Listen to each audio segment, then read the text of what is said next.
Hello friends, स्वागत करते हैं आप सभी का अपने YouTube channel study hour life में। तो आज है 15 जनवरी और आज है मकर संक्रांति। तो आप सभी को हमारी तरफ से हैप्पी मकर संक्रांति। और चलिए इसी को देखते हुए आगे स्टार्ट करते हैं हम बीपीएससी के प्रैक्टिस सेट को, जो कि आपका परम आईएएस का है। और इस प्रैक्टिस सेट को हम रेगुलर रख रहे हैं, कल से आपका स्टार्ट हो चुका है। आज हम सेकेंड नंबर प्रैक्टिस सेट देखने वाले हैं। इसका जो क्वेश्चन है दोस्तों, हिंदी और इंग्लिश दोनों में प्रोवाइड हो जाएगा आपको। तो आप लोग टेलीग्राम चैनल से इससे ले लीजिएगा, वहाँ से बना के आंसर आप हमारे यूट्यूब के माध्यम से मिला लीजिएगा, क्योंकि इसका आंसर जो है वो नहीं प्रोवाइड किया गया है और वैसे वीडियो पीडीएफ भी बहुत लंबा हो जाता है। ठीक है, तो चलिए आप हम स्टार्ट करते हैं पहले प्रश्न को। हाल ही में जारी चौथे राज्य खाद्य सुरक्षा सूचकांक 2021-22 में बिहार का स्कोर क्या रहा? तो हाल ही में जारी हुआ है चौथे राज्य खाद्य सुरक्षा सूचकांक 2021-22, इसमें बिहार का स्थान 30.0 रहा है, 30.0, जिसमें कि बिहार 17 बड़े राज्यों में, बिहार का जो है बड़े राज्यों में टोटल बड़े राज्य की संख्या 17 है, उसमें बिहार का स्थान 16वां है। ठीक है, और आंध्र प्रदेश जो है वो सबसे कम रैंक वाला है, सबसे बड़े राज्यों में सबसे कम है। वहीं तमिलनाडु रैंकिंग की सूची में सबसे ऊपर है। अगला देखते हैं, केंद्रीय गृह मंत्री और सहकारिता मंत्री अमित शाह द्वारा बिहार की किस संस्था को ई मार्केट अवार्ड मिला है? तो इस प्रश्न का आंसर हो जाएगा कॉम्फेड संस्था, यानी बिहार राज्य दुग्ध सहकारी संघ। बिहार के कॉम्फेड को ई मार्केट का पुरस्कार मिला है। कॉम्फेड की एमडी शिखा श्रीवास्तव ने देश के गृह मंत्री और सहकारिता मंत्री अमित शाह से यह अवार्ड स्वीकार किया है। ठीक है, और यह अवार्ड कहाँ आयोजित किया है? तो बिहार को यह पुरस्कार गुजरात के गांधीनगर में आयोजित एक कार्यक्रम में दिया गया है। अगला प्रश्न देखिए, शहनाई वादक भारत रत्न उस्ताद बिस्मिल्लाह खां पर शोध पुस्तक लिखने के लिए किस लेखक को इंडिया बुक ऑफ रिकॉर्ड्स 2022 से सम्मानित किया गया? तो इस प्रश्न का आंसर हो जाएगा मुरली मनोहर श्रीवास्तव। मुरली मनोहर श्रीवास्तव जो हैं, मुरली मनोहर जी ने बताया था कि बिस्मिल्लाह खां की हार्दिक इच्छा थी कि उनकी जो जीवनी है वो हिंदी में प्रकाशित हो, और इसीलिए उन्होंने उन्हीं के सानिध्य में रहकर इस पुस्तक की रचना की थी।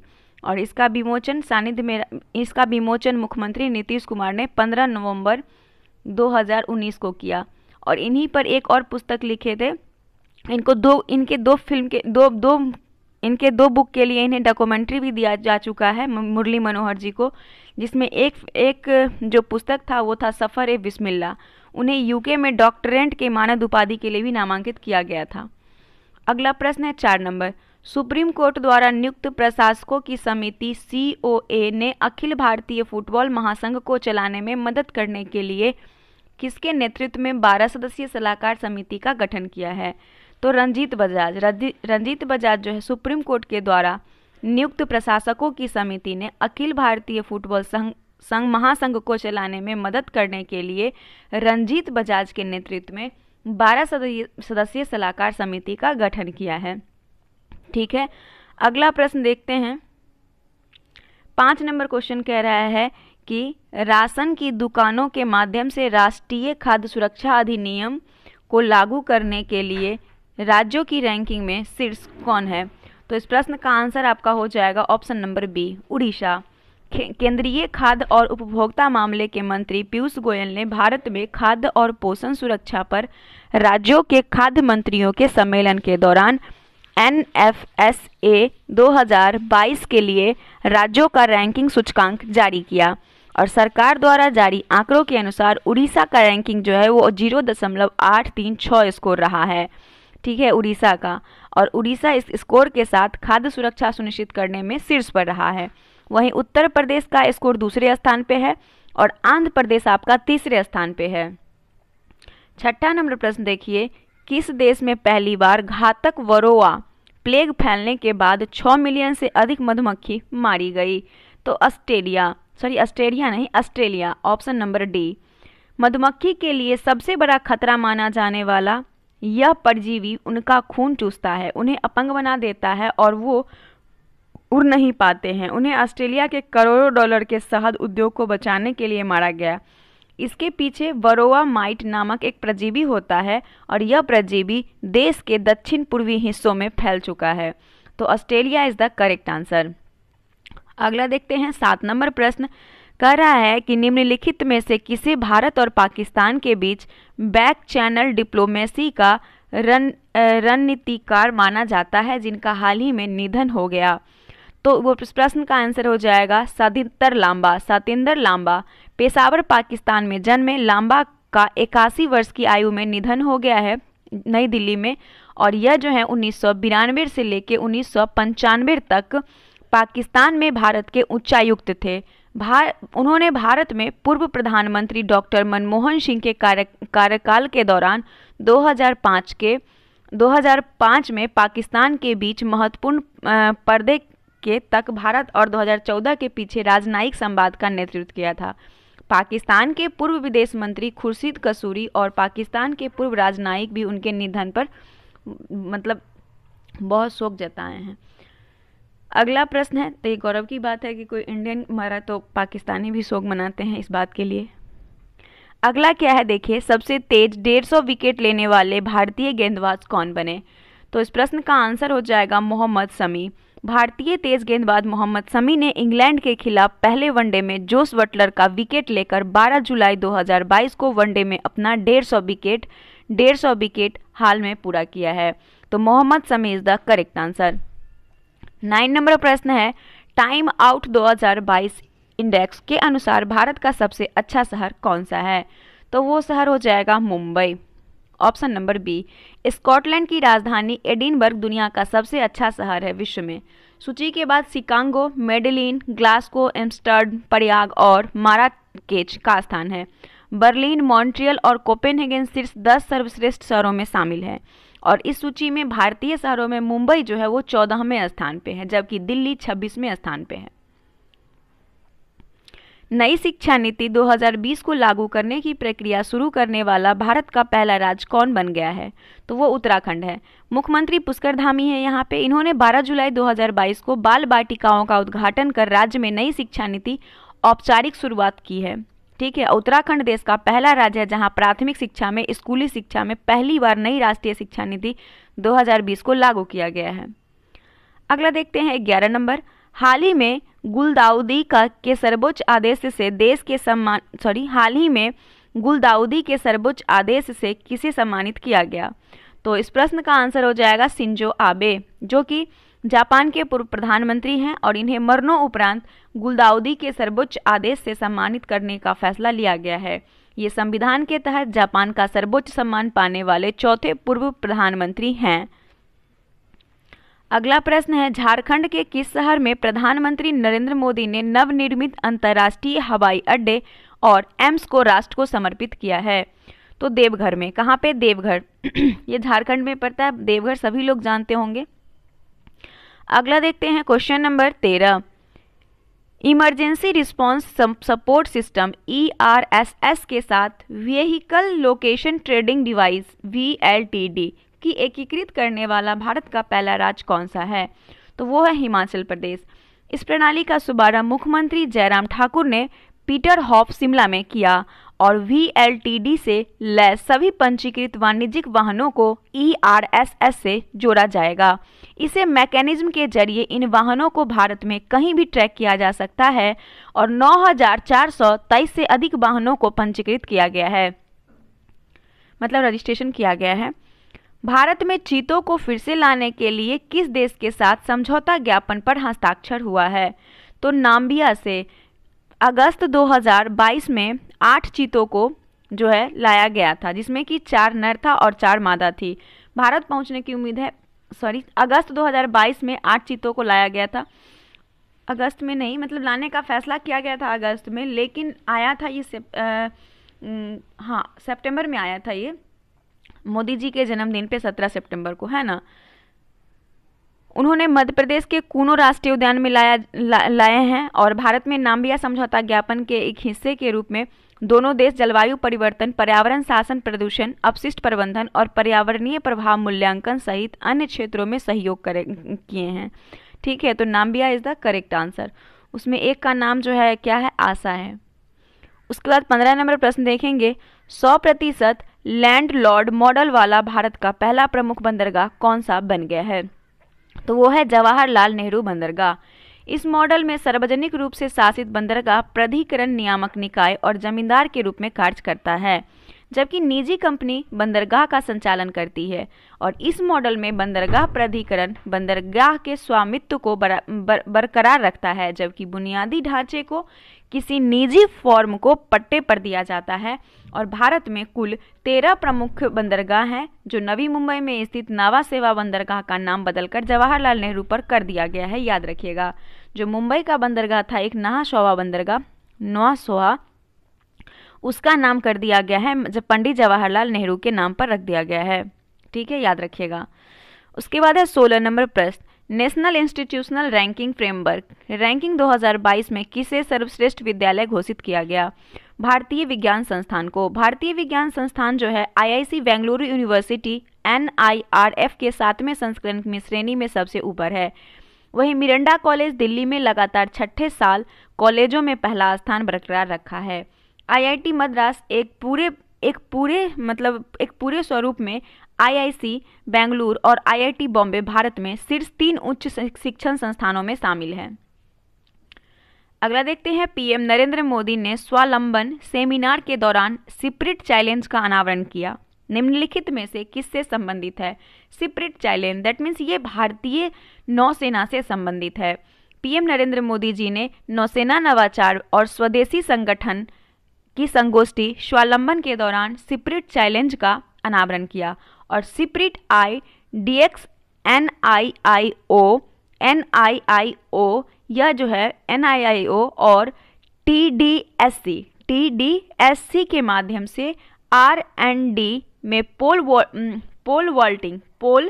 वॉल्टिंग का समर्थन चुनौतियों का उद्देश्य भारतीय नौसेनाओं में स्वदेशी तकनीक के उपयोग को बढ़ावा देना, इनका ये मेन उद्देश्य है।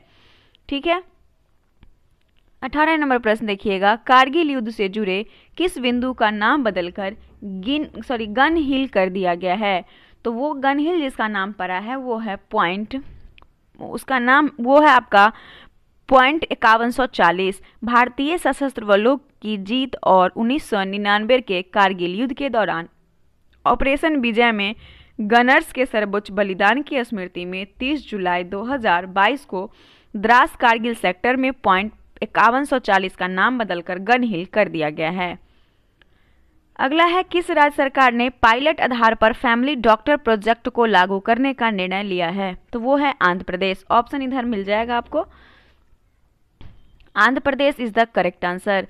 ये परियोजना जो है वो 15 अगस्त 2022 को विशाखापत्तनम जिले के पद्मनाभम मंडल में लागू किया गया। और इस परियोजना के उद्देश्य से ग्रामीण आबादी के बीच स्वास्थ्य सेवाओं में सुधार करना। इस परियोजनाओं के तहत वार्ड व फिर ग्रामीण समुदाय के लोगों को स्वास्थ्य की देखभाल के लिए जो है प्राथमिक स्वास्थ्य केंद्र, जिसको हम लोग शॉर्ट में बोलते हैं PHC, से एक डॉक्टर उपलब्ध कराया जाएगा।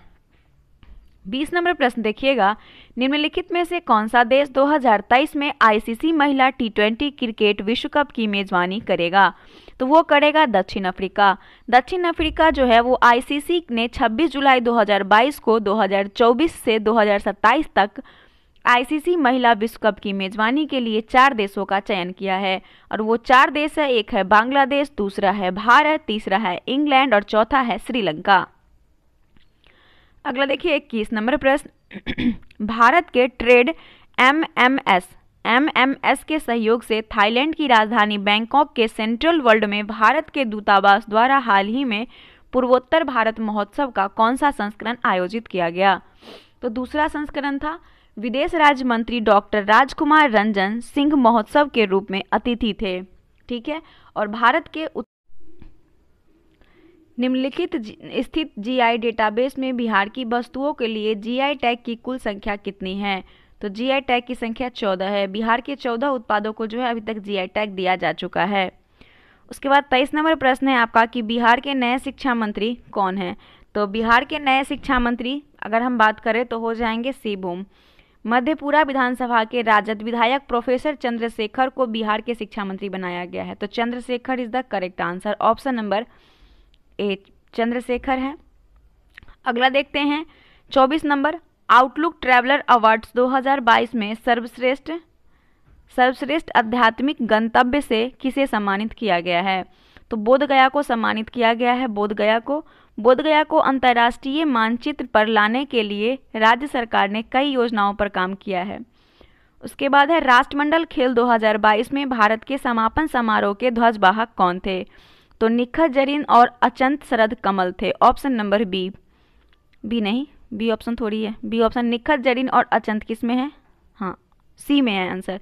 बर्मिंघम के अलेक्जेंडर स्टेडियम में भव्य समापन समारोह में आयोजित किया गया था और समापन समारोह के दौरान विक्टोरिया के गवर्नर को राष्ट्रमंडल खेलों में झंडा भेंट किया गया था। वहीं कॉमनवेल्थ गेम्स साल 2026 में ऑस्ट्रेलिया के विक्टोरिया में होंगे। कॉमनवेल्थ गेम्स के दौरान खिलाड़ियों ने बेहतरीन खेल भावना का परिचय दिया और अचंत शरद कमल और निखत जरीन ने समारोह में भारतीय दल का नेतृत्व किया। अगला देखते हैं क्वेश्चन नंबर 26। राष्ट्रमंडल खेल 2022 में भारतीय पुरुष टेबल टेनिस ने किस टीम को स्वर्ण पदक दिलाया? तो इस प्रश्न का आंसर हो जाएगा ऑप्शन नंबर बी, सिंगापुर। 2 अगस्त को फाइनल मैच में भारतीय पुरुष table tennis team Harmeet Desai, Sanil Shetty, Sharath Achanta और साथियाना ज्ञानशेखरन ने सिंगापुर टीम को 3-1 से हराकर स्वर्ण पदक जीता। 27 नंबर प्रश्न है कि अभ्यास पिच ब्लैक 2022 किस देश द्वारा आयोजित किया गया? तो पिच ब्लैक जो आयोजित किया गया है ऑस्ट्रेलिया के द्वारा। पिच ब्लैक अभ्यास पिच ब्लैक रॉयल ऑस्ट्रेलिया वायुसेना द्वारा आयोजित एक द्विवर्षीय मुकाबला अभ्यास है। 2022 अभ्यास 19 अगस्त से 8 सितंबर तक 17 भाग लेने वाले देशों में Australia, Canada, France, Germany, Bharat, Indonesia, Japan, दक्षिण कोरिया, मलेशिया, नीदरलैंड्स, न्यूजीलैंड, उसके बाद फिलीपींस, इस तरीके से 17 जो थे इसमें भाग लिए थे। और कोविड-19 महामारी के बाद से ऑस्ट्रेलिया ने अपने डार्विन एयरवेज पर पहले पिच ब्लैक की मेज़बानी की। और पिच ब्लैक को आपको ऐसे भी लिखा रहेगा, ठीक है, PV22। अगला देखते हैं भारत का पहला 3D कॉर्निया किस शहर में विकसित किया गया? तो भारत का पहला 3D कॉर्निया जो है इसे हैदराबाद में विकसित किया गया है। ये जो है LVPEI Indian institute of technology Hyderabad यानी IITH और centre for cellular and molecular biology CCMB के शोधकर्ताओं ने मिलकर जो है इस 3D प्रिंटेड कॉर्निया को विकसित किया है और ये जो है खरगोश की आंख में प्रत्यारोपित किया गया। अगला है स्टेट बैंक ऑफ इंडिया ने किस शहर में स्टार्टअप को समर्थन देने के लिए पहले अत्याधुनिक समर्पित शाखा शुरू किया है? तो बेंगलोर ने। यह शाखा कोरमंगला बेंगलुरु में स्थित है। इसे SBI चेयरमैन दिनेश खारा ने लॉन्च किया है। शतरंज प्रतियोगिता FTX क्रिप्टो कप 2022 का विजेता कौन है? Magnus Carlsen. भारत के ग्रैंडमास्टर रमेश बाबू प्रज्ञानंद ने अमेरिका के मियामी में आयोजित FTX क्रिप्टो कप के फाइनल राउंड में मैग्नस कार्लसन जो नॉर्वे के थे उन्हें 2-4 से हराया और इस ऐतिहासिक जीत के बाद भी प्रज्ञानंद कार्लसन से कम अंकों की जीत के साथ टूर्नामेंट में ओवरऑल दूसरे स्थान पर रहे। 31 नंबर प्रश्न है स्वर्णभूमि के शासक जिसने नालंदा में एक बौद्ध मठ की स्थापना की और अपने राजदूत के माध्यम से देवपाल से इसके रखरखाव के लिए 5 गांव देने का अनुरोध किया, निम्नलिखित में से कौन था? तो वो बालदेव पुत्र देव थे। बालदेव पुत्र देव स्वर्णभूमि के शासक थे जिन्होंने नालंदा में एक बौद्ध मठ की स्थापना की और अपने राजदूत के माध्यम से देवपाल से इसके रखरखाव के लिए 5 गांव दान देने का अनुरोध किया। सल्तनत काल में बौद्ध धर्म का कौन सा रूप प्रमुख था?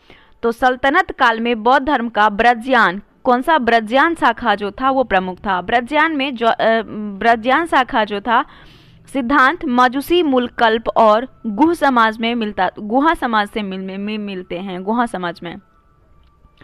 अगला देखते हैं भगवतीवाद का सबसे पहला ज्ञात पूरा लेखीय साक्ष्य है वेसनगर के गरुड़ स्तंभ में। वेसनगर के गरुड़ स्तंभ की बात करें तो विदिशा वेसनगर का गरुड़ स्तंभ भागवत धर्म से संबंधित पहला पत्थर का स्मारक है। इससे पता चलता है कि तक्षशिला के यवन राजदूत ने भागवत धर्म को स्वीकार किया था और उसकी स्थापना के बाद उसकी पूजा भी की और इस पर अंकित लेख में हिलोडोरस को भागवत और वासुदेव को देवों का देव के रूप में वर्णित किया गया है। बौद्ध साहित्य में महाजनपद काल के 16 महाजनपदों में प्रायः उल्लेख हुआ है। पाणिनि ने अपनी अष्टाध्यायी में निम्नलिखित में से किन जनपदों का उल्लेख किया है? तो एक तो मगध का किया है, दूसरा अश्मक का किया है और तीसरा किया है कंबोज का। ABC। पाणिनि ने अपनी संस्कृत व्याकरण के लिए जाने जाते हैं और उनका जन्म पुष्क कलावती गंधार में हुआ था। अष्टाध्यायी संस्कृत के शुरुआती ज्ञात व्याकरण में से एक थे और अष्टाध्यायी में 4000 सूत्र या नियम जिसको बोलते हैं वितरित किए गए हैं, जो प्रत्येक पद के 4 वर्गों में विभाजित है। पाणिनि ने 22 अलग अलग जनपदों का उल्लेख किया है, लेकिन 3 सबसे महत्वपूर्ण प्रांतों का उल्लेख किया है, वो है मगध, अश्मक और कंबोज। तो आंसर आपका करेक्ट हो जाएगा ABC। किस भारतीय राजा ने सिकंदर द्वारा नियुक्त सिंध और अफगानिस्तान के प्रशासक सेलुकस को हराया था? तो वो था आपका चंद्रगुप्त। 305 ईसा पूर्व सेलुकस की आक्रमणकारी सेना को हराया था और सेलुकस पूर्वी मैसेडोनिया साम्राज्य का गवर्नर था। 36 नंबर प्रश्न देखिएगा कि मगध साम्राज्य की राजधानी पाटलिपुत्र के बारे में निम्नलिखित में से कौन सा कथन सत्य है? पाटलिपुत्र पूर्व में गंगा नदी और उत्तर में चंपा नदी से घिरा हुआ था। ये कथन क्या आपका सही है? कह रहा है कथन सत्य है। ये बिल्कुल करेक्ट दिया हुआ है। पाटलिपुत्र उत्तर में गंगा नदी और पश्चिम में नहीं, ये क्वेश्चन नहीं गलत है, सोन नदी से होगा, है ना, सोन नदी हो जाएगा, बी हो जाएगा। पाटलिपुत्र उत्तर में तो गंगा नदी और पश्चिम में सोन नदी से घिरा हुआ है। बी आंसर आपका करेक्ट है, बाकी आगे देखने की कोई जरूरत नहीं है। देखते हैं ऑप्शन कौन सा हो जाएगा इसका। बी आंसर ही होगा, बी, ठीक है। आगे देख लीजिए क्वेश्चन नंबर 37। किस शासक वंश ने मंदिरों और ब्राह्मणों को अधिकतम गांव दान दिए थे?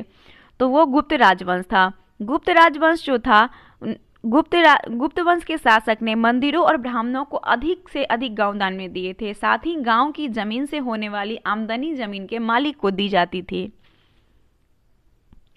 निम्नलिखित में से कौन सा नाटक कालिदास द्वारा नहीं लिखा गया है? तो इसमें से जो कालिदास के द्वारा नहीं लिखा गया है वो है जानकी हरनमा। बाकी मालविका मित्रम, अभिज्ञान शाकुंतलम, कुमार संभवम, ये सभी कालिदास की रचना है।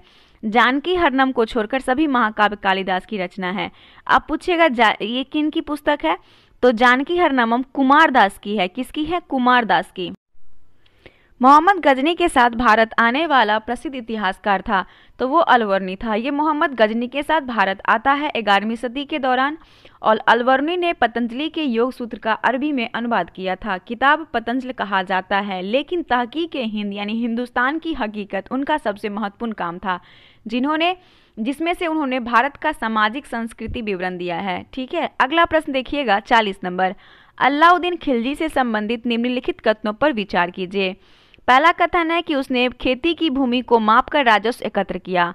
क्या ये कथन आपका सही है? देखते हैं, आपको सही उत्तर का चयन करना है। बिल्कुल ये कथन आपका सही है। दूसरा कह रहा है कि उसने अपने पूरे साम्राज्य में राजस्व के उपाय लागू किए। गलत है ये स्टेटमेंट। एंड नेक्स्ट कह रहा है कि उसने प्रांतीय राज्यपालों की शक्तियों को समाप्त कर दिया। ये भी सही है, ये भी सही है। तो आपका करेक्ट हो जाएगा केवल इसमें से 1 और 3, option number C. Alauddin Khilji की लगान प्रणाली पूरे राज्य में लागू नहीं थी। सरकारी कर्मचारी के द्वारा किसानों की भूमि नापने और उन पर लगान वसूलने की व्यवस्था दिल्ली और आसपास के भागों तक सीमित थी। वह पहला शासक था जिसने भूमि की माप कर वसूलना प्रारंभ किया था।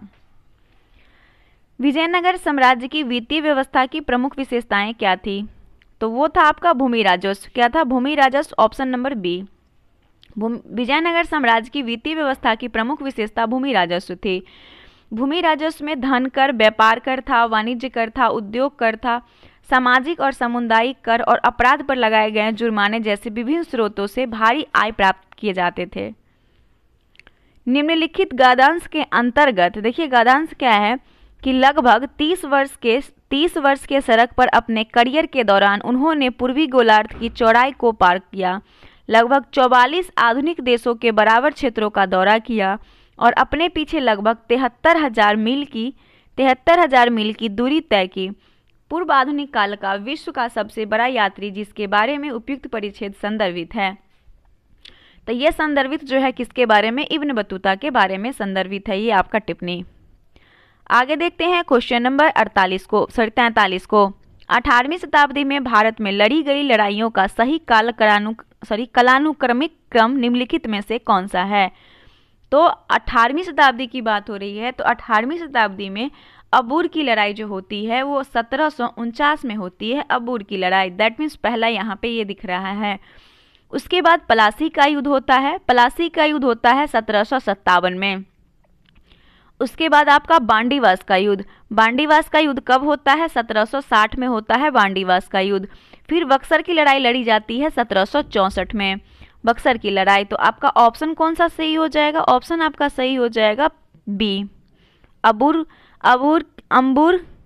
का युद्ध, फिर प्लासी का युद्ध, फिर बांडीवास का युद्ध, फिर बक्सर का युद्ध। Option B is the correct है।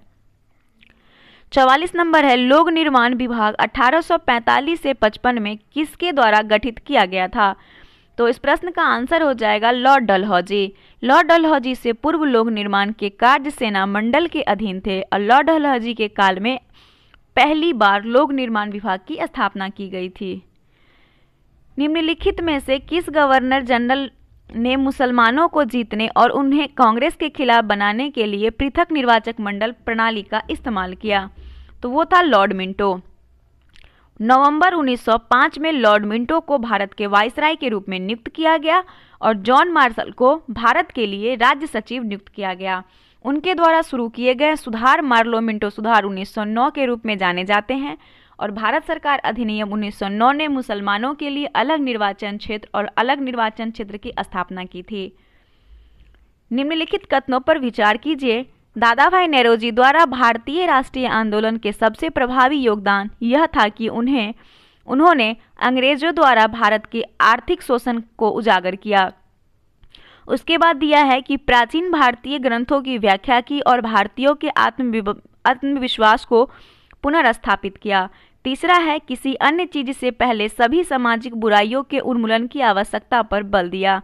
आपको सही स्टेटमेंट चुनना है, तो इसमें से सही स्टेटमेंट जो है वो केवल एक है। दादा भाई नेरोजी जो थे उन्होंने अंग्रेजों द्वारा भारत के आर्थिक शोषण को उजागर किया था। अगला देखते हैं क्वेश्चन नंबर 47। इसमें भी विचार करें। दावा किया हुआ है यानी कि कथन दिया हुआ है कि 1857 में स्वतंत्रता का पहला युद्ध ब्रिटिश सरकार से आज़ादी हासिल करने में असफल रहा और कारण इसका दिया है कि बहादुर शाह जफर के नेतृत्व में लोकप्रिय समर्थन नहीं था और महत्वपूर्ण राज्यों के अधिकांश भारतीय शासकों ने संघर्ष से भाग लिया। आपको सही उत्तर का चयन करना है, तो इसमें सही उत्तर हो जाएगा कि जो ए है और आर है दोनों सत्य है, लेकिन आर जो है ए का सही व्याख्या भी है। ठीक है, इसलिए आपका स्टेटमेंट ए जो है वो करेक्ट हो जाएगा। ए और आर दोनों सही है और आर इसे की सही व्याख्या भी करता है। 1857 में स्वतंत्रता के पहले युद्ध की विफलता के कई कारण थे, लेकिन सबसे महत्वपूर्ण कारण यही था कि इसमें समर्थन जो है वो राजाओं का समर्थन था। अंग्रेजों मतलब अंग्रेज का समर्थन राजा कर रहे थे। ठीक है, लेकिन सबसे महत्वपूर्ण कारण यही था कि देसी राजाओं का समर्थन था अंग्रेजों को। उसके बाद है डेविड हारे और अलेक्जेंडर डफ के सहयोग से निम्नलिखित में किसने कोलकाता में हिंदू कॉलेज की स्थापना की? तो वो थे आपके Raja Ram Mohan Roy. Option number D. Raja Ram Mohan Roy आधुनिक शिक्षा के सबसे बड़े प्रारंभिक प्रवर्तकों में से एक थे। 1817 में डेविड हेयर और अलेक्जेंडर डफ के सहयोग से कोलकाता में प्रसिद्ध हिंदू कॉलेज की स्थापना की। फिर मेयो कॉलेज की स्थापना कब होता है? 1875 अजमेर में होता है।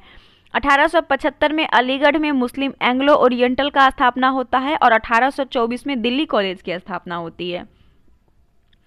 49 देखिएगा। निम्नलिखित कथनों पर विचार कीजिए। आर्य समाज की स्थापना 1835 में हुई थी।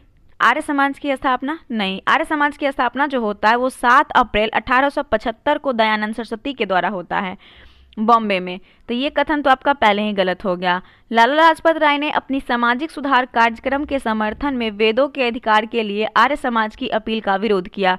ये भी कथन गलत है। लाला लाजपत राय आर्य समाज के सदस्यों में से एक थे और उन्होंने अपने सामाजिक सुधार कार्यक्रम के समर्थन में वेदों के अधिकार के लिए आर्य समाज के अपील का विरोध नहीं किया और इस प्रकार कथन दूसरा भी आपका गलत हो जाएगा, क्योंकि इसमें क्या है, विरोध किया, वो विरोध नहीं किए थे। तीसरा है केशव चंद्र सेन के नेतृत्व में ब्रह्म समाज ने स्त्री शिक्षा के लिए अभियान चलाया था। बिल्कुल करेक्ट है। और उसके बाद दिया है विनोबा भावे ने शरणार्थियों के बीच काम करने के लिए सर्वोदय समाज की स्थापना की। तो देखिए इसमें से आपका जो है महिला की शिक्षा के लिए आंदोलन तो ये चलाए थे, ये सही हो गया आपका। वहीं अगर हम विनोबा भावे की बात करें तो वो भारतीय के जीवन स्तर को ऊपर उठाने और महात्मा गांधी के सिद्धांतों को बढ़ावा देने और शरणार्थियों के बीच काम करने के लिए सर्वोदय समाज की स्थापना की। इस प्रकार आपका 2 ये कथन सही हो जाएगा। एक तो 3 सही हो जाएगा और 4 सही हो जाएगा। ठीक है, तो ऑप्शन क्या करेक्ट हो जाएगा? डी हो जाएगा। 3 और 4 सही है। तो 50 देखिए, भारतीय राष्ट्रीय कांग्रेस के दूसरे मुस्लिम अध्यक्ष कौन थे? तो रहीमतुल्ला उस्मानी सयानी जो थे, रहीमतुल्ला सयानी, ये भारतीय राष्ट्रीय कांग्रेस में दूसरे मुस्लिम अध्यक्ष थे। ठीक है, ऑप्शन नंबर सी।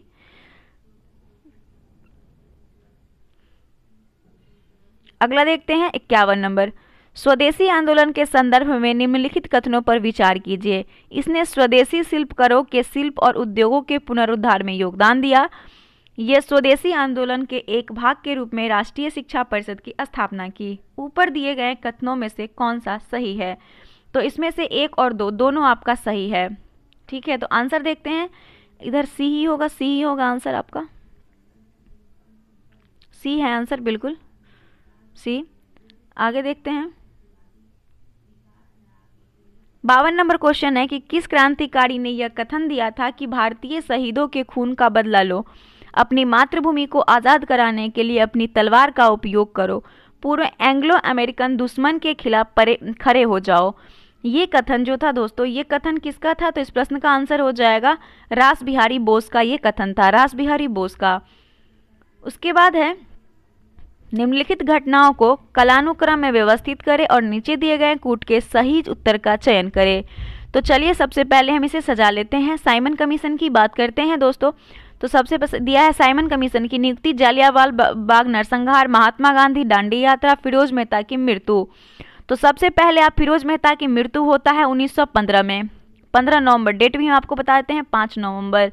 ठीक है, एंड नेक्स्ट देखिएगा जालियांवाला बाग हत्याकांड कब होता है? तो ये 13 अप्रैल 1919 को होता है, 13 अप्रैल 1919 को होता है। फिर उसके बाद साइमन कमीशन का गठन 1927 में होता है, 1927 में साइमन कमीशन का गठन होता है। एंड दांडी मार्च की बात करें तो 12 मार्च 1930 को। अब आप लोग क्रम सजाइए, क्रम क्या होगा? तो क्रम आपका हो जाएगा 4 2 1 3, 4 2 1 3, ऑप्शन नंबर ए। यह किसने कहा? संविधान के मसौदे में भारत सरकार अधिनियम 1935 में से एक बड़े हिस्से को पुनः प्रस्तुत किया जाने के आरोप के संबंध में मुझे क्षमा नहीं मांगनी चाहिए। तो ये कथन डॉक्टर भीमराव अंबेडकर का था, option number D. Doctor Bhimrao Ambedkar ने कहा कि मुझे इस आरोप के संबंध में क्षमा नहीं मांगनी है कि संविधान के मसौदे में भारत सरकार अधिनियम 1935 के प्रमुख भाग को फिर से पुनः प्रस्तुत किया गया। संविधान निर्माण के संबंध में संसदीय बहस में प्रक्रिया। उसके बाद है आपका 55 नंबर, भारत छोड़ो आंदोलन की प्रक्रिया थी। तो भारत छोड़ो आंदोलन की प्रक्रिया की अगर हम बात करें तो वो क्रिप्स मिशन के प्रति भारतीयों का निराशा, जो कि आपका मार्च 1942 में क्रिप्स मिशन के असफलता के बाद यह स्पष्ट प्रतीत हुआ था कि ब्रिटिश सरकार द्वितीय विश्व युद्ध में उनकी सहमति के बिना भारत के साथ साझेदारी जारी रखना चाहती थी, लेकिन किसी पवित्र समझौते के लिए तैयार नहीं थी। ठीक है, उसके बाद तो ये भी सही है। भारत पर जापानी हमले का खतरा, ये भी सही हो जाएगा आपका। उसका राय की प्रतिक्रिया थी, तो ये भी आपका था। और गांधी के लेखों द्वारा देशवासियों के हिंसक तरीके अपनाने के लिए उकसाना, बिल्कुल गलत। गांधी जी हिंसा के खिलाफ थे। ठीक है, और AICC द्वारा अगस्त 1942 का प्रस्ताव पारित करने के कारण। तो आपका यही तीनों स्टेटमेंट करेक्ट है, 1 2 और 4, 1 2 और 4। अगला देखते हैं वर्ष 1939 में भारतीय राष्ट्रीय कांग्रेस के त्रिपुरी अधिवेशन सुभाष चंद्र बोस को कांग्रेस का अध्यक्ष चुना गया। त्रिपुरी कहाँ है? तो ये जबलपुर में है। कहाँ पे है? जबलपुर में है त्रिपुरी।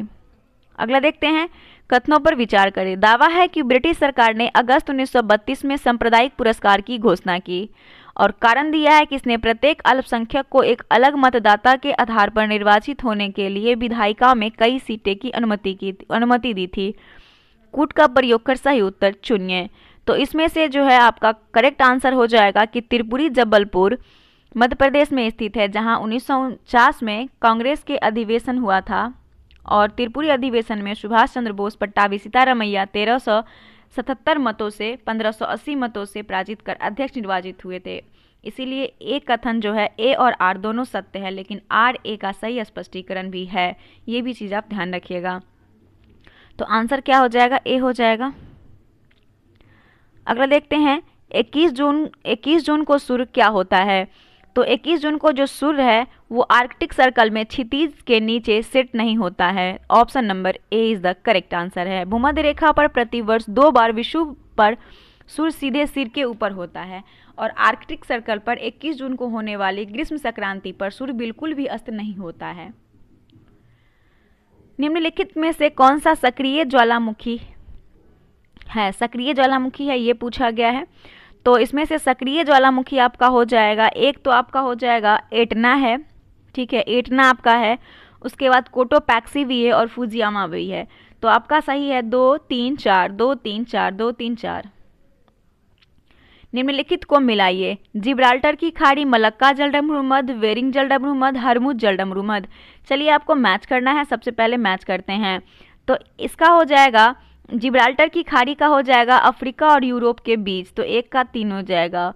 उसके बाद मलक्का जलडमरू की बात करें तो ये इंडोनेशिया और मलेशिया के बीच हो जाएगा। एंड वेरिंग जलडमरू मध्य की बात करें तो ये हो जाएगा एशिया और उत्तरी अमेरिका के बीच 4 में। एंड हरमुज जलडमरू की बात करें तो ये हो जाएगा फारस की खाड़ी और ओमान की खाड़ी के बीच। तो आपका 3 1 4 2 ये मिलान बिल्कुल करेक्ट है। 3 4 1 2 ऑप्शन नंबर सी हो जाएगा। 3 1 4 2। आप लोग भी इसी तरीके से मिला लीजिएगा। अगला देखते हैं, पालघाट किसके बीच स्थित है? तो पालघाट जो स्थित है दोस्तों, ये किसके बीच स्थित है? तो पालघाट आपका नीलगिरी और अन्नामलाई के पहाड़ी के बीच स्थित है। Option number B. निम्नलिखित कथनों का परीक्षण कीजिए और नीचे दिए गए कूट का प्रयोग कर सही उत्तर का चयन कीजिए। तो इस प्रश्न दिया है कि देवप्रयाग भागीरथी और अलकनंदा नदियों के संगम पर स्थित है। रुद्रप्रयाग मंदाकिनी अलकनंदा के नदियों के संगम पर स्थित है। बद्रीनाथ से अलकनंदा बहती है। केदारनाथ को आदि शंकराचार्य द्वारा स्थापित सबसे बड़ी सीट माना जाता है। तो इसमें से आपका कथन एक तो 3 सही है, फिर 2 भी सही है और 1 भी सही है। 1 2 3 बिल्कुल करेक्ट है। तो ऑप्शन कौन सा हो जाएगा? ए हो जाएगा। आगे देखते हैं 63 नंबर, निम्नलिखित में से कौन सी नदी 3 बार 2 धाराओं में विभक्त हो जाती है और कुछ मील आगे फिर से मिल जाती है? इस प्रकार श्रीरंगपट्टनम, शिवसमुद्रम और श्रीरंगम के द्वीपों का निर्माण करती है। तो ये आपका हो जाएगा, इसका अगर हम आंसर देखें तो वो कावेरी हो जाएगी। Kaveri, option number A. Kaveri नदी कर्नाटक में कोगाडू जिले के ब्रह्मगिरी पहाड़ी से निकलती और बहती है 800 किलोमीटर यानी 81,155 वर्ग किलोमीटर के जल निकासी क्षेत्र में है। यह तिरुचिरापल्ली के पास बंगाल की खाड़ी में गिरती है। यह कर्नाटक, केरल, तमिलनाडु से होकर बहती है और यह नदी दक्कन के पठार में श्रीरंगपट्टना, शिवसमुद्रम और श्रीरंगम के द्वीपों का निर्माण करती है। 64 नंबर प्रश्न देखिएगा, कह रहा है कि निम्नलिखित में से कौन सी भूमि से घिरी नदी है? तो लूनी नदी। लूनी नदी अजमेर के दक्षिण पश्चिम में अरावली पर्वतमाला से निकलती है और यह 3200 किलोमीटर की दूरी तय करते हुए कच्छ के रण में गायब हो जाती है। दावा देखिए, 65 में दावा किया है कि गंगा के मैदान में पश्चिम और उत्तर पश्चिम की ओर जाने पर मानसून की वर्षा कम होती है और कारण बताया गया है कि गंगा के मैदान में नमी धारण करने वाली मानसूनी पवनें ऊपर की ओर बढ़ती है। आपको कह रहा है कि उपयुक्त 2 बयानों के संदर्भ में कौन सा सही है? तो ए आर सत्य है और आर जो है वो ए का सही स्पष्टीकरण भी है, इसलिए आंसर आपका ए करेक्ट है। अगला देखते हैं क्वेश्चन नंबर 66, निम्नलिखित में से कौन सा भारत सरकार अधिनियम 1919 की प्रमुख विशेषताएं हैं? 1919 की प्रमुख विशेषता की अगर हम बात करें तो प्रांतों की कार्यकारी सरकार में द्वंद्व शासन की शुरुआत, उसके बाद मुसलमानों के लिए अलग सांप्रदायिक निर्वाचन मंडल की शुरुआत, केंद्र द्वारा प्रांतों को विधायी शक्ति का हस्तांतरण। नीचे दिए गए कूट का प्रयोग कर सही उत्तर चुनिए। तो इसमें जो सही हो जाएगा 1 और 3 ही सही होगा, 1 और 3। प्रांतों की कार्यकारी सरकार में द्वंद्व शासन की शुरुआत हुई थी 1919 के अधिनियम के द्वारा और केंद्र द्वारा प्रांतों में विधायी शक्ति का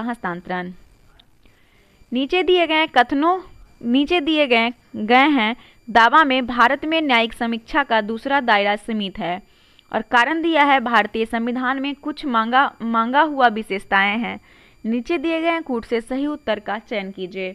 तो इस प्रश्न का आंसर हो जाएगा आपका बी और आर दोनों सही है, लेकिन आर जो है आर ए का सही स्पष्टीकरण नहीं है। आंसर बी करेक्ट हो जाएगा, क्योंकि भारत में न्यायिक समीक्षा का दायरा सीमित है, जैसा कि केशवानंद भारती मामले 1973 में तय किया गया था। और मूल संरचना सिद्धांत रूपों में भारत के संविधान में संशोधन की समीक्षा करने और हड़ताल करने के लिए भारतीय न्यायपालिका की शक्ति का आधार है। इस प्रकार जो कथन आपका ए है वो सही है।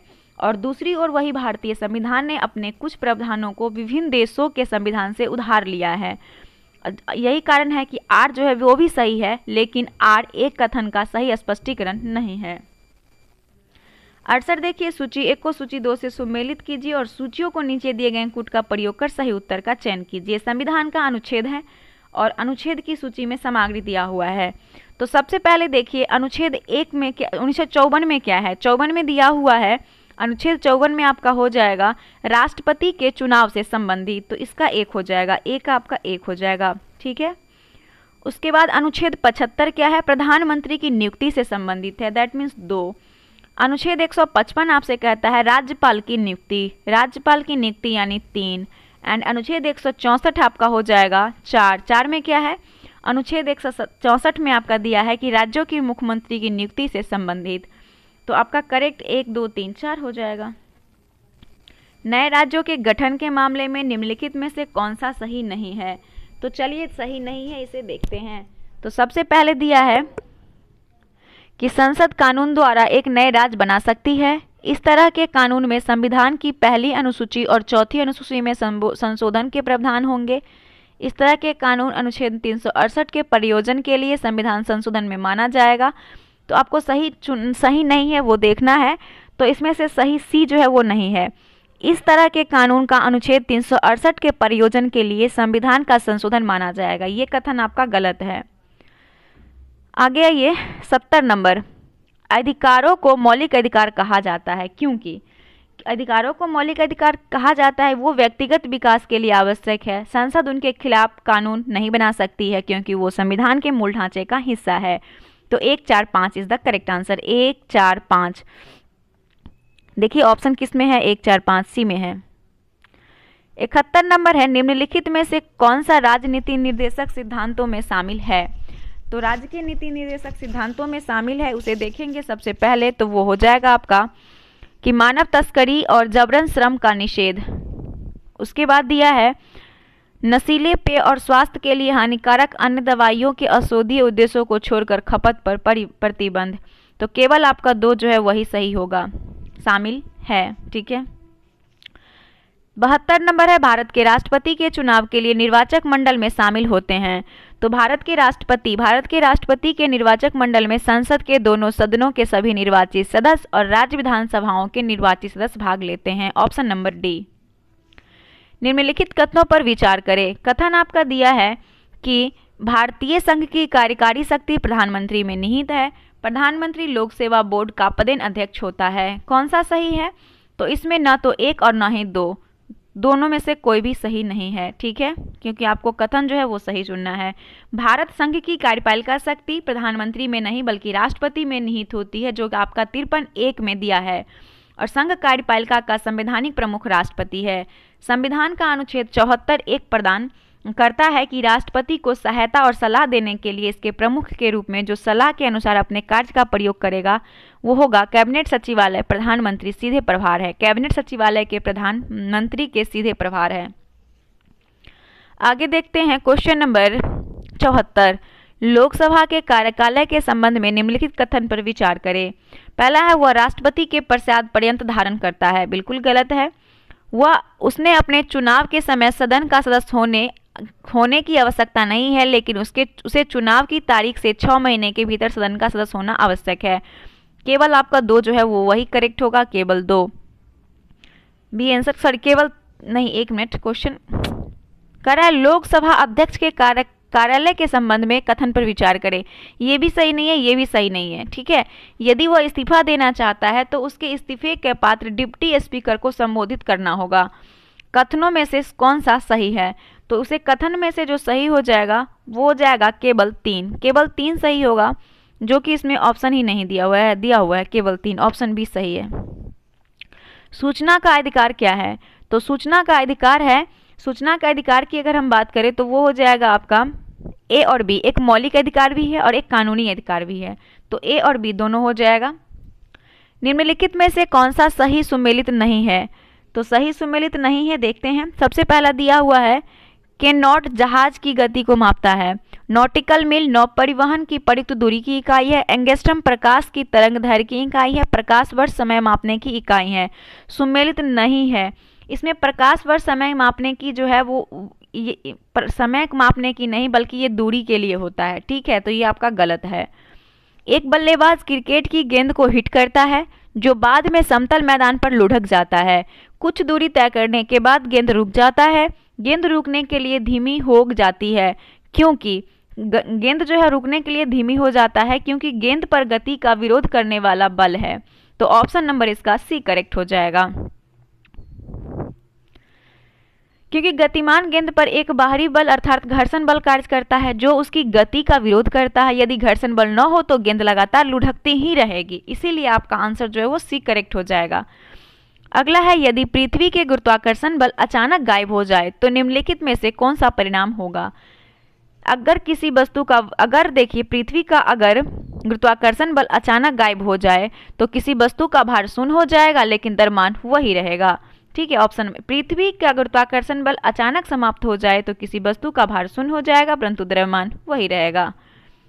आगे देखते हैं क्वेश्चन नंबर 79। ठंड के मौसम में जलीय जंतु तब भी जीवित रहते हैं जब झील के ऊपर परत पर पानी बर्फ में जम जाता है, क्योंकि देखिए बहुत इंटरेस्टिंग प्रश्न है। जब 40 डिग्री पर पानी का घनत्व सबसे अधिक होता है इसीलिए बर्फ की सबसे ऊपरी परत के नीचे पानी की एक परत होती है, ठीक है, तो ऑप्शन तो डी आपका करेक्ट हो जाएगा कि 4 डिग्री सेल्सियस पर पानी का घनत्व सबसे अधिक होता है इसीलिए बर्फ सबसे ऊपरी परत के नीचे पानी की परत होती है और ये घटना कारण है जिसे जल निकाय में शीतकालीन स्तरीकरण के रूप में जाना जाता है। सर्दियों के मौसम में जल निकाय की ऊपरी परत पर पानी बर्फ की तरह ठंडा यानी 0 डिग्री होगा और धीरे धीरे जम जाएगा, लेकिन फिर भी नीचे जो है नीचे फिर भी परत में तरल पानी ही होगा। 80 नंबर प्रश्न है कि प्रकाश सीधी रेखा में चलता हुआ प्रतीत होता है क्योंकि प्रकाश की तरंगदैर्घ्य बहुत कम होती है। बहुत आसान प्रश्न है, ऑप्शन नंबर सी। कार चलाते समय आप अपनी पीठ पर यातायात देखने के लिए किस प्रकार का दर्पण का उपयोग करते हैं? यानी पीछे की, तो उत्तल दर्पण का यूज करते हैं हम लोग। उसके बाद है निम्नलिखित कथनों पर विचार कीजिए। यदि मैजेंडा और पीले रंग का वृत्त प्रतिच्छेद करते हैं तो प्रतिच्छेद क्षेत्र का रंग लाल होगा। यदि सियान और मैजेंडा रंग के वृत्त प्रतिच्छेद करते हैं तो प्रतिच्छेदित क्षेत्र का रंग नीला होगा। कौन सा सही है? तो इसमें सही आपका 1 और 2 दोनों हो जाएगा, तो option C is the correct answer. परम शून्य तापमान क्या होता है? तो सैद्धांतिक रूप से सबसे कम संभव तापमान को हम लोग कहते हैं परम शून्य तापमान, ऑप्शन नंबर बी। अगला क्वेश्चन देखते हैं, क्वेश्चन नंबर 84। निम्नलिखित में से कौन सा कथन सत्य है? कह रहा है कि किसी भी जल विलयन का क्वथनांक शुद्ध जल से अधिक होता है। ये कथन आपका सत्य नहीं है, मतलब सत्य है, सत्य नहीं ढूंढना है। किसी विलयन में विलय मिलाने से उसका जल विभव बढ़ जाता है, यही कथन जो है वो आपका सत्य नहीं है। दैट मीन्स ऑप्शन आपका बी हो जाएगा। जल विभव संदर्भ स्थितियों में शुद्ध जल की तुलना में प्रति इकाई आयतन में जल की संभावित ऊर्जा है और यह प्रासरण, गुरुत्वाकर्षण, यांत्रिक दबाव और मैट्रिक्स प्रभाव जैसे केशिका क्रिया जो सतह तनाव के कारण होता है एक क्षेत्र से दूसरे क्षेत्र में जाने की प्रवृत्ति को मापता है। जल का जो विलय होता है मिलाने से उसका जल विभव कम हो जाता है जिससे वो ऋणाभिषिक्त हो जाता है और विलय मिलाने से पानी के अणु कम केंद्रित हो जाते हैं और इससे जो है सिस्टम में पानी की रासायनिक क्षमता कम हो जाती है, तो ऑप्शन बी जो है वो गलत हो जाएगा। अल्ट्रासोनिक तरंगों के बारे में निम्नलिखित कथनों पर विचार करें। दिया है कि ये कीड़े को नष्ट करता है, बिल्कुल करेक्ट है। ये धूल हटाकर कपड़े साफ करता है, इनका उपयोग बीमारियों को इलाज के लिए किया जाता है, ये स्वचालित दरवाजों को नियंत्रित करता है, बिल्कुल सभी आपका सही होगा कथन। बिल्कुल सारा कथन जो है अल्ट्रासोनिक के बारे में करेक्ट है। स्टेनलेस स्टील बनाने के लिए लोहे में क्या मिलाया जाता है? बहुत इंटरेस्टिंग प्रश्न है। इसमें क्रोमियम और निकल मिलाया जाता है स्टेनलेस स्टील बनाने के लिए। किस प्रक्रिया द्वारा समुद्र के जल को शुद्ध जल में परिवर्तित किया जाता है? तो आसवन विधि द्वारा। आसवन या सशस्त्री आसवन चुनिंदा उबलते और संघनन का उपयोग करके घटकों या पदार्थ को तरल मिश्रण से अलग करने की प्रक्रिया है। वायुयान के टायरों में हवा भरने के लिए प्रयुक्त गैस कौन सा है? तो उसमें नाइट्रोजन गैस भरा जाता है। नाइट्रोजन गैस का प्रयोग किया जाता है, ऐसा इसलिए क्योंकि नाइट्रोजन गैस दहन का समर्थन नहीं करता है और जब विमान उतरता है ब्रेक लगाना और उच्च गति खतरनाक रूप से उच्च तापमान पैदा कर सकता है। ऑक्सीजन के विपरीत व्हील फायर को रोकने में सहायता कर सकता है और अन्य लाभ भी है, लेकिन प्रभावी रूप से देखा जाए तो सबसे कम लागत वाली गैस है जो दहन का समर्थन नहीं करती है, मतलब खर्च कम में। उसके बाद है अम्लीय वर्षा में निम्न में से किसकी सर्वाधिक मात्रा होती है? तो इसमें सबसे ज़्यादा मात्रा होती है किसकी होती है? तो वो होता है आपका H2SO4 का। H2SO4 में होने वाले अन्य गतिविधियों से निकलने वाले सल्फर डाइऑक्साइड और नाइट्रस ऑक्साइड वायुमंडल में पहुंचकर ऑक्सीजन और बादल के पानी के साथ प्रतिक्रिया करते हैं और सल्फ्यूरिक एसिड और नाइट्रिक एसिड जो है नाइट्रिक एसिड है ये, ठीक है, नाइट्रिक एसिड के रूप में गिरते हैं। तो इसलिए आंसर आपका क्या हो जाएगा? सी हो जाएगा। आगे प्रश्न देखते हैं। अगला प्रश्न क्या कह रहा है कि निम्नलिखित में से कौन सा कांच गहरा नीला प्रदान करता है? तो कोबाल्ट ऑक्साइड जो है वो कोबाल्ट ऑक्साइड गहरा नीला रंग प्रदान करता है। Option number A. निम्नलिखित में से किसके कारण टमाटर का रंग लाल होता है? तो लाइकोपिन के कारण जो है वो टमाटर का रंग लाल होता है। मेंडल के वंशागति का सिद्धांत आधारित है। तो मेंडल का वंशागत सिद्धांत जो है वो सिद्धांत लॉन्गिंग प्रजनन पर आधारित है, यौन प्रजनन। ऑप्शन नंबर सी, इसी को बोलते हैं लॉन्गिंग प्रजनन, ठीक है, लॉन्गिंग। निम्नलिखित में से कौन सा लवण मानव हड्डियों में अधिकतम मात्रा में पाया जाता है? तो कैल्शियम फॉस्फेट जो है वो मानव की हड्डियों में पाया जाता है, calcium phosphate. Option number C. Enzyme के बारे में निम्नलिखित में से कौन सा कथन सही है? वो जैव उत्प्रेरक हैं, वो अपनी प्रक्रिया उस स्थान पर करते हैं जहां उनका उत्पादन होता है। तो इसमें से आपका दोनों कथन जो है वो बिल्कुल सही है। निम्नलिखित में से कौन सा विटामिन सामान्य दृष्टि के लिए आवश्यक है? तो सामान्य दृष्टि के लिए आवश्यक विटामिन रेटिनॉल हो जाएगा, रेटिनॉल। ये विटामिन ए वसा में घुलनशील रेटिनोनाइड्स के एक समूह का नाम है जिसे रेटिनॉल और रेटिनॉल एस्टर शामिल है। विटामिन ए प्रतिरक्षा समारोह, दृष्टि प्रजनन और सेलुलर संचार में शामिल है। विटामिन ए का ही तो रासायनिक नाम रेटिनॉल है। अगला देखते हैं 96 नंबर। कार्बन मोनोऑक्साइड विषाक्तता मुख्य रूप से निम्नलिखित में से किसे प्रभावित करता है? तो रक्त की ऑक्सीजन वहन क्षमता को ये प्रभावित करता है। कार्बन मोनोऑक्साइड की विषाक्तता मुख्य रूप से जो है वो रक्त की ऑक्सीजन वहन क्षमता को प्रभावित करता है। एक शादीशुदा जोड़े ने एक लड़के को गोद लिया। कुछ साल बाद उनके जुड़वा लड़के पैदा हुए। दंपत्ति का ब्लड ग्रुप AB पॉजिटिव और O नेगेटिव है। तीनों बेटों के blood group A positive, B positive, O positive है। तो दंतक पुत्र का रक्त समूह क्या होगा? तो देखिए इस प्रश्न का आंसर O पॉजिटिव हो जाएगा। अब देखिए क्यों होगा ऐसा O पॉजिटिव। जैसा कि युगल का रक्त क्या था, AB पॉजिटिव और O है, उनके जुड़वा लड़के पैदा होंगे A पॉजिटिव या फिर B पॉजिटिव रक्त समूह वाला, और दंतक पुत्र का रक्त जो है वो O है, ठीक है, O पॉजिटिव है। हृदय को रक्त की आपूर्ति करने वाली धमनियाँ कहलाती है, तो उसे हम लोग कहते हैं कोरोनरी धमनियाँ। कोरोनरी धमनियाँ जो है ये हृदय को रक्त आपूर्ति वाली धमनियाँ हैं। मानव शरीर की सबसे छोटी अंतस्रावी ग्रंथि कौन सी है? तो वो पिट्यूटरी ग्लैंड है, जो कि मानव शरीर की सबसे छोटी अंतस्रावी ग्रंथि है, पिट्यूटरी। Option number C. अग्नाशय ऑप्शन नंबर सी कहते हैं, डी हो जाएगा, पीयूष ग्रंथि। इसी को हम लोग कहते हैं पिट्यूटरी ग्लैंड। 100 नंबर प्रश्न है कि प्रकाश संश्लेषण में शामिल प्रक्रिया निम्नलिखित में से कौन सी है? तो प्रकाश संश्लेषण में शामिल जो होगा, देखिए, स्थितिज ऊर्जा मुक्त ऊर्जा बनाने के लिए जारी की जाती है। गलत है। मुक्त ऊर्जा को स्थितिज ऊर्जा में परिवर्तित कर संचित किया जाता है। बिल्कुल सही है।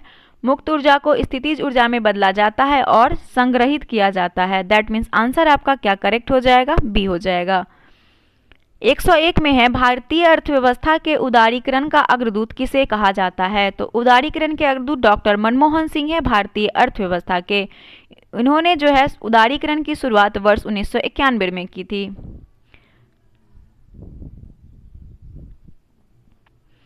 102 देखिए, वर्तमान में लोगों के आराम का त्याग किए बिना भविष्य के लिए ऊर्जा का अन्य संसाधनों की बचत निम्नलिखित में से किस अवधारणा की परिभाषा है। तो वो सतत विकास की परिभाषा है। वर्तमान में लोगों के आराम का त्याग किए बिना भविष्य के लिए ऊर्जा और अन्य संसाधनों को बचाना सतत विकास की परिभाषा है। दूसरे शब्दों में सतत विकास को विकास के रूप में परिभाषित किया जाता है। 103 है कि निम्नलिखित में से कौन सा 20वीं सदी की 60 के दशक के अंत में हरित क्रांति की प्रकृति का सर्वाधिक उपयुक्त वर्णन करता है। तो वो है बीज उर्वरक और जल प्रौद्योगिकी, ऑप्शन नंबर डी। बीज उर्वरक जल प्रौद्योगिकी जो है ये भारत के हरित क्रांति की प्रकृति का सबसे उपयुक्त वर्णन करती है, जिसकी शुरुआत 20वीं सदी में हुई थी। निम्नलिखित कथनों पर विचार करें। अंतर्राष्ट्रीय बाजार किसी भी मुद्रा की कीमत किसके द्वारा तय की जाती है। तो देखिए, एक तो आप जारी जो उसका अंतर्राष्ट्रीय मुद्रा की कीमत होती है, एक होता है संबंधित देश द्वारा प्रदान किए जाने वाली वस्तु या सेवाओं की मांग पर, और दूसरा होता है संबंधित देश की सरकार की स्थिति पर। तो आपका आंसर बी हो जाएगा। Ease of doing business index किसके द्वारा तैयार किया जाता है। तो ईज ऑफ डूइंग बिजनेस जो है ये विश्व बैंक जारी करता है, विश्व बैंक इसे जारी करता है। 106 नंबर प्रश्न देखेंगे कि विश्व व्यापार संगठन के बारे में क्या सत्य नहीं है। तो विश्व व्यापार संगठन की स्थापना तो 1 जनवरी 1995 को हुई थी, सही है। उसके बाद दिया है कि जो यह सदस्य देशों के बीच व्यापार को प्रोत्साहित करता है, ये भी सही है। यह बहुपक्षीय व्यापार समझौते के उरुग्वे दौरे से उत्पन्न हुआ था, ये भी सही है। इसने व्यापार में उदारीकरण लाया, गलत है ये, क्योंकि देखिए व्यापार की अगर उदारीकरण की बात करें तो विश्व व्यापार संगठन मुख्य उद्देश्य में से एक अंतर्राष्ट्रीय व्यापार में उदारीकरण लाना है, लेकिन बहुपक्षीय व्यापार उदारीकरण प्राप्त करना अभी बहुत दूर है। दोहा यानी कतर दौरे की विफलता ने आने वाले वर्ष के लिए बहुपक्षीय व्यापार उदारीकरण को वस्तुतः रोक दिया है। अगला प्रश्न देखते हैं, क्वेश्चन नंबर 107। नीचे दिए गए कूट से सही उत्तर का चयन करें। पहले दिया है कि दावा और कारण दोनों व्यक्तिगत रूप से सत्य है। देखिए क्वेश्चन तो हम पढ़े ही नहीं, क्वेश्चन तो पीछे ही लगता है छूट गया। क्वेश्चन कहाँ है? ओ भाई बहुत कंफ्यूजन है, क्वेश्चन गायब है बट आंसर सिर्फ दिया हुआ है। छोड़िए, निकलते हैं अगले क्वेश्चन की ओर, है ना। 108 नंबर क्वेश्चन क्या कह रहा है कि निम्नलिखित में से कौन सा मनरेगा का उद्देश्य है। तो मनरेगा का उद्देश्य की अगर हम बात करें तो वो उपयुक्त में से ई कोई नहीं हो जाएगा, क्योंकि देखिए महात्मा गांधी राष्ट्रीय ग्रामीण रोजगार गारंटी अधिनियम, जिसको हम लोग मनरेगा बोलते हैं, उसका उद्देश्य है ग्रामीण क्षेत्रों में एक वित्तीय वर्ष में 100 दिनों की मजदूरी रोजगार की गारंटी देकर ग्रामीण क्षेत्रों में लोगों की आजीविका सुरक्षा को बढ़ावा देना, इनके वयस्क स्वदेश सुरक्षा से अंकुशल शारीरिक कार्य करना चाहते हैं। मनरेगा के उद्देश्य ग्रामीण क्षेत्रों में टिकाऊ संपत्ति जैसे सड़क हो गया, नहरा हो गया, तालाब हो गया बनाना, सूक्ष्म सिंचाई, जल प्रबंधन को प्रोत्साहित करना। मनरेगा अन्य रोजगार कार्यक्रमों से अलग है क्योंकि यह रोजगार का कानूनी अधिकार प्रदान करता है। दैट मीन्स आंसर आपका ई करेक्ट हो जाएगा। हरियाली योजना संबंधित है जल प्रबंधन से, जल प्रबंधन से हरियाली योजना संबंधित है। निम्नलिखित में से किस राज्य में सोयाबीन की खेती की जाती है। तो सोयाबीन की खेती मध्य प्रदेश में सबसे ज्यादा होती है, ठीक है। कंचन किसकी उन्नत किस्म है। तो कंचन भारतीय करौंदा की, करौंदा का अचार भी बनता है, आप सभी लोग जानते होंगे, खट्टा खट्टा होता है। कंचन कृष्णा और बनारसी भारतीय आंवला की उन्नत किस्म है, आंवला जिसको बोलते हैं। देखिए पकड़ लिए ना आप सभी लोग। अगला प्रश्न है कि निम्नलिखित कथनों पर विचार करें। ज्वार भाटे नौ संचालन और मछली पकड़ने में बहुत आवश्यक होता है। क्या यह कथन आपको सही लग रहा है? आपसे पूछा जा रहा है कथन सही है, तो मुझे तो ये सही लग रहा है, बट आप क्वेश्चन देखते हैं, क्वेश्चन के अकॉर्डिंग आंसर क्या है। ज्वार नौवहन और मछली पकड़ने में सहायक होते हैं, ठीक है। ज्वार बड़े जहाजों को बंदरगाह में सुरक्षित रूप से प्रवेश करने या छोड़ने में सक्षम बनाता है। ज्वार भाटा बंदरगाह में गाद जमा होने से रोकता है, और कंडाला और डायमंड हार्बर ज्वारीय बंदरगाह है। तो आपका जो है वो सभी करेक्ट हो जाएगा, 3 2 1 4, ठीक है, 3 2 1 4 आंसर डी में हो, सही हो जाएगा। निम्नलिखित में से कौन सा देश आर्कटिक सर्कल के दक्षिण में स्थित है? तो आर्कटिक सर्कल के दक्षिण में स्थित है, हम पीछे भी इस क्वेश्चन पे डिस्कस किए हैं, वो है आइसलैंड। अगला है निम्नलिखित में से किसे पूर्वी सागर की मालकिन के रूप में जाना जाता है? तो पूर्वी सागर की मालकिन के रूप में श्रीलंका को जाना जाता है। श्रीलंका को द मिस्ट्रेस ऑफ ईस्टर्न की उपाधि दी गई है। डोनबास क्षेत्र किसके लिए प्रसिद्ध है? तो डोनबास क्षेत्र कोयला के लिए प्रसिद्ध है। डोनेट्स्क बेसिन, जिसे डोनबास के नाम से भी जाना जाता है, यूक्रेन में स्थित है और कोयला के उत्पादक के लिए प्रसिद्ध है। कपड़े साफ करने के लिए प्रयुक्त होने वाला अपमार्जक क्या है? तो वो सल्फोनेट्स है। सल्फोनेट जो है ये कपड़ों साफ करने के लिए प्रयुक्त होने वाला अपमार्जक है। यदि एक तार के माध्यम से प्रवाहित होने वाला संभावित अंतर और धारा में से प्रत्येक को 2 बार बढ़ाया जाता है तो विद्युत शक्ति क्या होगी? 4 गुना बढ़ जाएगा। Option number B. 118 है निम्नलिखित कथनों, नीचे दिए गए कथन दिए गए हैं, एक को अभिकथन ए और दूसरे को कारण आर के रूप में लेबल किया गया है। तो दिया है कि ट्रांसफार्मर डीसी सर्किट में इस्तेमाल होने वाला एक उपकरण है, और पहला है आपका कि वोल्टेज बढ़ाने या घटाने के लिए ट्रांसफर उपयोगी है। दोस्तों आपका सी करेक्ट, इसमें जो है ए सच है लेकिन आर गलत है, ठीक है, ए सही है लेकिन आर गलत है, दैट मीन्स आंसर आपका सी हो जाएगा। 119 नंबर प्रश्न कर रहा है, देखिए the halogen being use to analysis is chlorine bromine. तो इस प्रश्न का आंसर हम देख लेते हैं, इंग्लिश में ही दिया है, ब्रोमीन हो जाएगा। Bromine is the correct answer, क्योंकि एनालाइजोइक दवाएं परिधीय और केंद्रीय तंत्रिका तंत्र पर विभिन्न तरीके से कार्य करती है, और ब्रोमीन की यौगिक का उपयोग एनालॉजिक के रूप में किया जाता है, एनालॉजिक के रूप में किया जाता है।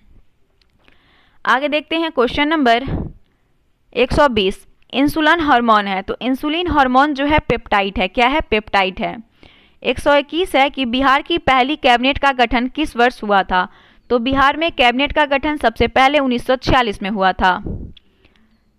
इसमें 2 सदस्य थे बिहार के, एक तो बिहार के मुख्यमंत्री डॉक्टर कृष्ण सिन्हा थे और दूसरा उप मुख्यमंत्री सह वित्त मंत्री, सभी शामिल थे उसमें, लेकिन 2 सदस्य इंपॉर्टेंट थे। निम्नलिखित में से किस स्थान पर प्रथम बौद्ध संगति हुई थी? तो पहली बौद्ध संगति राजगीर में हुई थी। अगला है बिहार विभूति के नाम से किसे जाना जाता है? अनुग्रह नारायण सिन्हा को बिहार विभूति के नाम से जाना जाता है। वह एक भारतीय राष्ट्रवादी राजनेता, चंपारण सत्याग्रह, गांधीवादी और आधुनिक बिहार के वास्तुकारों में से एक थे। Option number C. आगे देखते हैं 124। बिहार के सबसे कम अवधि के लिए राष्ट्रपति शासन किस वर्ष लगा था? तो 1995 में सबसे कम अवधि के लिए राष्ट्रपति शासन लगा था। 1995 में मात्र 8 दिनों के लिए लगाया गया था, 28 मार्च 1955 से 5 अप्रैल 1955 तक। गोगाबिल पक्षी अभ्यारण्य बिहार के किस जिले में है? तो गोगाबिल पक्षी विहार जो है वो कटिहार में है। बिहार आर्थिक सर्वेक्षण पहली बार वित्तीय वर्ष के लिए प्रकाशित किया गया, तो 2006 से 7 के लिए प्रकाशित किया गया। आगे देखते हैं क्वेश्चन नंबर 27। ब्रह्मयोनी पहाड़ी किस शहर के कस्बे में स्थित है? तो ब्रह्मयोनी पहाड़ी गया में है। निम्नलिखित में से कौन सा बांध बिहार का सबसे पुराना बांध है? तो बिहार का सबसे पुराना बांध खड़गपुर झील बांध है। Option number D. Mohammad Hussain Khan ने 1857 विद्रोह का नेतृत्व बिहार के किस स्थान पर किया था? तो छपरा में किया था। कुंवर सिंह ने अपना अंतिम युद्ध किस अंग्रेज कप्तान के विरुद्ध लड़ा था? तो captain grey grand. Option number इसका सी हो जाएगा, ली ग्रैंड बोलते हैं इसी को। बिहार में सोडा के व्यापार का एकाधिकार अंग्रेज को किसने प्रदान किया था? तो मीर जाफर ने सोडा के अधिकार को प्रदान किया था बिहार में। पटना की राजस्व परिषद की स्थापना किस वर्ष हुई थी? तो 1770 में जो है पटना की राजस्व परिषद का गठन किया गया था, और 1781 में बिहार के राजस्व प्रमुख द्वारा इसे प्रतिस्थापित किया गया था। 33 नंबर प्रश्न है, the salt revolt in Patna had started from which of the following dates. कह रहा है इस प्रश्न का मतलब हुआ कि बिहार में नमक सत्याग्रह कब हुआ था? तो नमक सत्याग्रह 15 अप्रैल 1930 को सारण और चंपारण में शुरू किया गया था। आंसर क्या हो जाएगा देख लीजिए, इधर दिया हुआ है आंसर इसका ए हो जाएगा, सॉरी उधर ही आंसर था, है ना, देख लीजिएगा ए होगा इसका आंसर। अगला देखते हैं क्वेश्चन नंबर 34। निम्नलिखित में से कौन चंपारण सत्याग्रह से संबंधित नहीं था? तो जयप्रकाश नारायण चंपारण सत्याग्रह से संबंधित नहीं थे। निम्नलिखित में से किस वर्ष हिंदी समाचार पत्र बिहार बंधु शुरू किया गया था? तो बिहार बंधु की शुरुआत जो होती है ये किया जाता है आपका 1872 में। 1872 में बिहार बंधु की शुरुआत होती है। निम्नलिखित में से कौन सी पेंटिंग मुख्य रूप से बिहार से संबंधित है? तो मधुबनी पेंटिंग बिहार से संबंधित है। धारवाड़ चट्टान बिहार के निम्नलिखित में से किस जिले में पाई जाती है? तो धारवाड़ चट्टान जो है ये बिहार के ई आंसर हो जाएगा, क्योंकि धारवाड़ जो है वो बिहार के दक्षिण पूर्वी भाग जैसे मुंगेर हो गया, नवादा हो गया, राजगीर, गया सभी में पाई जाती है। निम्नलिखित में से बिहार का कौन सा जिला नेपाल की सीमा साझा नहीं करता है? तो दरभंगा नेपाल से सीमा साझा नहीं करता है। बागमती नदी बिहार के निम्नलिखित किस जिले से होकर भारत में प्रवेश करती है? तो सीतामढ़ी से प्रवेश करती है। एंड 40 नंबर प्रश्न है, निम्नलिखित में से कौन सी श्रेणी भारत और नेपाल के बीच सीमा बनाती है? तो भारत और नेपाल के बीच बनाएगी वो है आपका Someshwar range. Someshwar range is the correct answer, C. अगला है, निम्नलिखित में से किस शताब्दी में फरवरी 29 दिन के होंगे? तो 2400 हो जाएगा इसका करेक्ट आंसर। 2400 में फरवरी 29 दिन का होगा, इसे आप लोग निकाल लीजिएगा। अब मैथ रीजनिंग का प्रश्न है, इसका हम डायरेक्ट आंसर बताते हैं, आंसर आप लोग कर लीजिएगा। 42 का ए है, 43 का आपका ए हो जाएगा एंड 44 का बी हो जाएगा। देखिए इधर 44 का बी हो जाएगा। 45 नंबर प्रश्न है, इसका आंसर क्या हो जाएगा? 45 का भी बी हो जाएगा।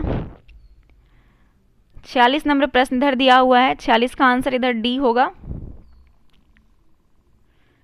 ओ गॉड, 40 प्रश्न यहाँ हो जाएगा, ठीक है, 40 का डी हो जाएगा आंसर।